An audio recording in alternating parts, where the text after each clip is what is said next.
जी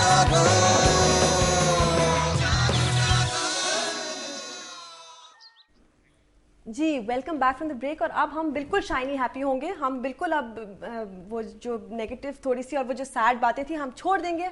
बताइए कि आपकी जो नई वाली जो आपकी फिल्म्स अब इंशाल्लाह हम लोग देखने के लिए जाएंगे तो किस तरह के मौजू हैं? देखिए, जैसे आपने कहा ना कि मैंने कभी जब उर्दू फिल्म बन रही थी पंजाबी बना दी, जब पंजाबी बन रही थी उर्दू, अब मैंने देखा कि बहुत टेंशन है, बहुत हर तरफ परेशानियां हैं। सबसे बड़ी एक्शन फिल्म तो हमारे चैनल्स दिखा रहे हैं और रियलिटी बेस्ड फिल्में हैं, वो सामने लाशें पड़ी हैं, गोलियां चल रही हैं, धमाके हो रहे हैं, लोग देख रहे हैं, और हमारा नकली एक्शन कौन देखेगा फिल्म में? उनको पता है ये नकली है, इनकी आवाज़ भी सही नहीं है, इनके साउंड इफेक्ट भी अच्छे नहीं है। और फिर साथ साथ हिंदुस्तानी फिल्में जिस तादाद में आ रही हैं, जिस रफ्तार से आ रही हैं, और वो जितना परेशान कर रही हैं पाकिस्तान फिल्म इंडस्ट्री को, वो उसमें मैं समझता हूँ कि फिल्म वालों का भी थोड़ा सा, सिनेमा वालों का भी थोड़ा सा हक है कि वो चलाएं। अब जब हम पाकिस्तानी फिल्में नहीं देंगे तो हिंदुस्तानी फिल्में तो चलाएंगे ही, लेकिन बात यह है कि जो हिंदुस्तानी फिल्में लेके आ रहे हैं उनको चाहिए कि वो पाकिस्तान में इन्वेस्ट करें। जो पैसा उधर दे रहे हैं इधर इन्वेस्ट करके यहाँ फिल्में बना रहे हैं, लेकिन उनको अपने मुल्क, अपने फनकारों और अपनी सरजमीन पे भरोसा नहीं है। वो उनके अंदर सिर्फ बिजनेस है, आर्ट से प्यार और लव नहीं है, पैशन नहीं है। देखिए, ये आर्ट जो है, फिल्म ये जो आर्ट है ना, आर्ट लवर बहुत कम लोग होते हैं, और जब तक फिल्म इंडस्ट्री पे अरूज रहा है, आर्ट लवर रहे हैं बड़े बड़े लोग, बड़े बड़े फनकार जो प्यार करते थे अपने काम से, अपने आर्ट से। तो ये एक प्रॉब्लम जो है जो हम फेस कर रहे हैं। तो मैं जाना कहीं और था, चला मैं कहीं और गया। क्रिएटिव तो, लोग होते ही ऐसे हैं, क्रिएटिव लोग ऐसे ही होते हैं। तो अभी जो सूरत हाल है वो ये है कि इस डिप्रेशन के दौर में मैंने एक कॉमेडी फिल्म बनाई, शुक्र अल्हम्दुलिल्लाह। First frame to last frame, मजाजन के बाद सेम टीम, साइमा, शान, और उसमें दो एक्टर्स का इजाफा है। इफ्तिखार ठाकुर जो स्टेज के एक माने हुए हैं, वो एज हीरो उसमें प्ले कर रहे हैं, सेकंड हीरो, और मुस्तफ़ा कुरैशी साहब। तो इन चारों का एक कॉम्बिनेशन बना के एक टोटल कॉमेडी फिल्म बनाई है, वोटी लेके जानी है। ओके, ठीक है। वोटी दा रफड़ है और वो मुसीबत है। और इसके साथ साथ मैंने एक ऑनर किलिंग के ऊपर फिल्म बनाई है, प्राइस ऑफ ऑनर। ये एक टोटली पैरेलल सिनेमा के हवाले से, इंटरनेशनल सिनेमा के हवाले से फिल्म है, जिसको मैं पहले इंटरनेशनली रिलीज़ करूँगा और बाद में मैं उसको पाकिस्तान में रिलीज़ करूँगा। और ये टोटली जो है वो नई कास्ट के साथ। अच्छा। फिल्म में टोटल नई कास्ट है। ऑडिशन की आपने? किसी का, मैंने जैसे एक लड़की, मैं ढूंढ रहा था, एक लड़की मुझे नज़र आई, उसने कोई काम नहीं किया हुआ था, तो मैंने उसको ऑफ़र की और उसको राज़ी किया, और वो किया, उसने बहुत अच्छा काम किया। और इसके साथ साथ मैंने एक फ़िल्म बनाई है, एक और गाजी। वो एक ऐसी शख्स की कहानी है जिसने कभी नबी होने का दावा किया था यहाँ पाकिस्तान में, 2002-2003 की बात है, और उसके बाद तो उसको जेल हो गई, और जेल में फिर उसका मर्डर प्लान हुआ, और किस तरह हुआ और किस तरह उसको ख़त्म किया गया, इस पे बेस करके एक और गाजी फिल्म जो है, ये भी आलमोस्ट साइमा और बाकी नई कास्ट के साथ कॉम्बिनेशन में है। इस वक्त बीजी हमारे साथ लाइन पे। अरे अस्सलाम वालेकुम बीजी, कैसी हैं आप? वालेकुम अस्सलाम, कैसे हैं ज़िक्यू? बिल्कुल ठीक। और सैयद नूर साहब हमारे साथ बैठे हुए हैं, और वेलकम। वैसे तो आप खुद भी आएंगी बजाते खुद इंशाल्लाह, लेकिन वेलकम टू जागो दुनिया फोन के ऊपर। अच्छा, थैंक यू ज़िक्यू। जी कैसी हैं? अस्सलाम वालेकुम। शुक्र, आप सुबह सुबह कैसे जाग गई?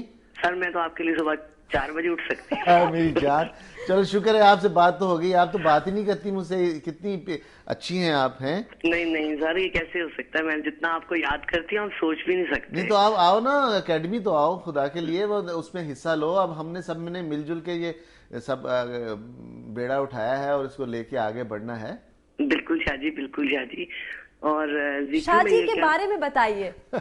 इनके बारे में क्या बताऊं ज़िक्यू? इनके बारे में बस मैं कुछ बताऊं तो वो चिराग वाली बात हो जाएगी। नहीं, आई थिंक आप वन एंड ओनली माशाल्लाह फिल्म डिजाइनर, और from height to height, from strength to strength. तो शाह जी आपको बैठ के कहते हैं अच्छा मुझे ये वाले कलर्स चाहिए, ये वाले चाहिए, ये, या आपके साथ बैठ के कोई स्टोरी बोर्ड, विजन बोर्ड कुछ?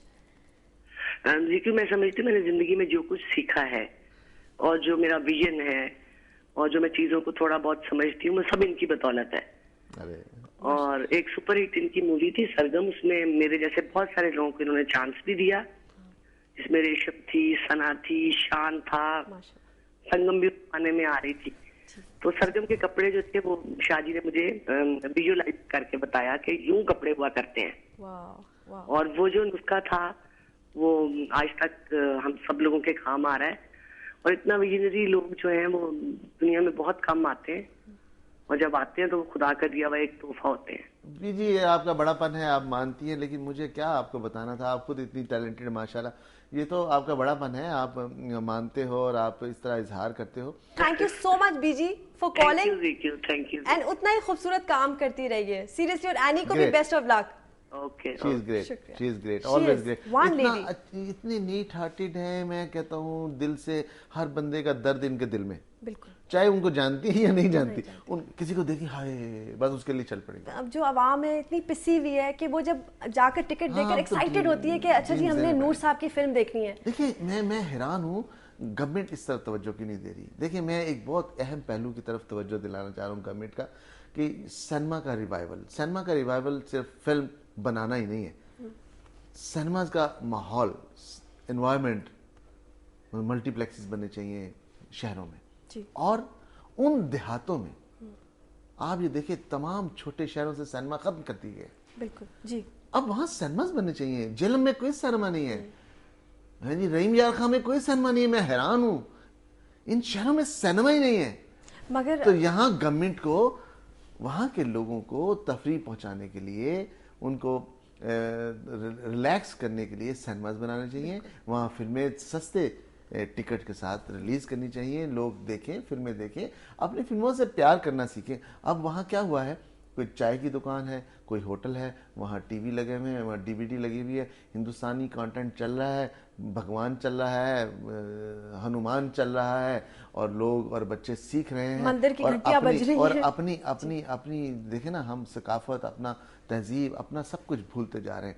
हम अब सलाम भी नहीं करते, हम अगर मजाक में भी कहते हैं नमस्ते, और ये मजाक एक दिन सीरियस मजाक भी बन सकता है, इसकी तरफ तवज्जो देने की बहुत ज़रूरी है। देखिए आज हम अलग बैठे हैं पाकिस्तान बना के, ये हिंदुस्तान की सबसे बड़ी तकलीफ है, हिंदुस्तान को उसके सीने का सबसे बड़ा बोझ है पाकिस्तान, जो उसके हिंदुस्तान के टुकड़े से अलग होके बना। और क्यों बनाया? इसलिए बनाया, कायद-ए-आज़म ने कहा कि मैं नहीं चाहता कि जब 4 बच्चे खेले हों, 3 हिंदू हों और 1 मुसलमान बच्चा हो, तो वो मुसलमान बच्चा कभी अस्सलाम वालेकुम नहीं कहेगा, वो उन तीनों का असर लेके नमस्ते कहेगा। इसलिए अपनी एक पहचान, अपनी एक कैफियत बनाने के लिए ये पाकिस्तान बना है, और हम फिर वही कर रहे हैं, वही सारा कुछ ला के इस पाकिस्तान पे थोप रहे हैं। एड्स में देखें, वहाँ के स्टार्स हर चीज में वो इन्फिल्ट्रेट ही हो गए ना इस तरह से। हम अपना कॉन्फिडेंस लूज कर गए, हम अपने टैलेंट, हमारे टैलेंट को हिंदुस्तान इस्तेमाल कर रहा है, और वो टैलेंट ऐसा है, कि वो पाकिस्तान में इस्तेमाल भी नहीं होना चाहता। वो अपने आप को पाकिस्तान को अपने काबिल नहीं समझते। पैदा पाकिस्तान में हुए हैं, मुझे बोलने दीजिए, पैदा पाकिस्तान में हुए हैं, खाते पाकिस्तान का है, रहते पाकिस्तान में है, माँ बाप उनके पाकिस्तानी है, दोस्त उनके पाकिस्तानी है, लेकिन वो प्रेफर हिंदुस्तान को करते हैं। शोहरत उनको वहाँ मिलती है ना, यहाँ नहीं मिलती। यहाँ पर पूछता नहीं, वो कहते हैं घर की मुर्गी दाल बराबर। क्यों नहीं मिलती शोहरत? अदनान समी ने सरगम की, लेकिन उसके बाद उनको यहाँ कोई रिस्पॉन्स नहीं मिला, इसलिए वो वहाँ गए लिफ्ट कराने। रिस्पॉन्स नहीं मिला, ये चीज नजर आ रही है। अदनान समी को उस वक्त रिस्पॉन्स मिला जब अदनान समी कुछ नहीं था। ये क्या बात की आपने? अदनान समी बस जीरो। सर एक बंदा नहीं कर सकता सर। नहीं, एक बात कर रहा हूँ, रिस्पॉन्स क्यों नहीं मिला? जब वो जीरो था तो उसको रिस्पॉन्स मिल गया, जब वो बन गया तो रिस्पॉन्स नहीं मिलेगा। टिके तो सही यहाँ पे। सब्र नहीं है, बेसब्री है, सबने फौरन करना है। मैंने जब अदनान समी को साइन किया था, अदनान समी की कोई वो शोहरत नहीं थी, कोई उसका गाना नहीं गाया था उसने, कोई उसने फिल्म में एक्टिंग नहीं की थी, उसको किया, फिल्म हिट हुई। यहाँ बैठे ना, करें यहाँ काम, उनको काम नहीं चाहिए, पैसा चाहिए। लेकिन सैयद नूर साहब, thank you so much. Part 2 must हो गया है सेशन, क्योंकि ये गुफ्तगू जो है ये मुकम्मल नहीं हुई।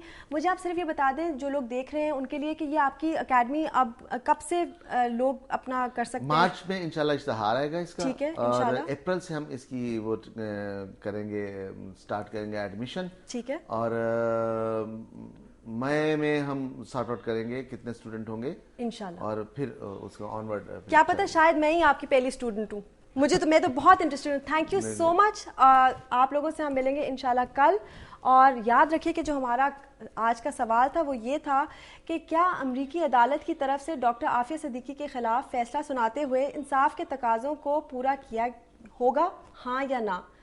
एड्रेस, वेबसाइट, जो हमारी वेबसाइट है, ईमेल है, सब कुछ मौजूद है। हमें प्लीज़ गेट इन टच और हम जानना चाहते हैं कि आप क्या कहते हैं और कल मिलेंगे इंशाल्लाह ताला।